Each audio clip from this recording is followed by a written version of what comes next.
Today I'll show you how to turn off annoying app notifications on your Android phone in just a few seconds. First, open your phone settings and scroll down and tap apps. Select see all apps. From here, select the app that keeps sending you notifications and select the notifications. Now simply turn off the toggle to completely disable all notifications for that app.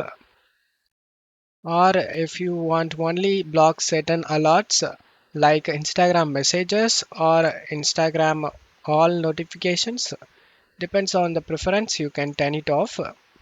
And that's it, no more pop-ups, sounds or distractions from that app. If this video helped you, make sure to like, subscribe and stay tuned for more Android tips.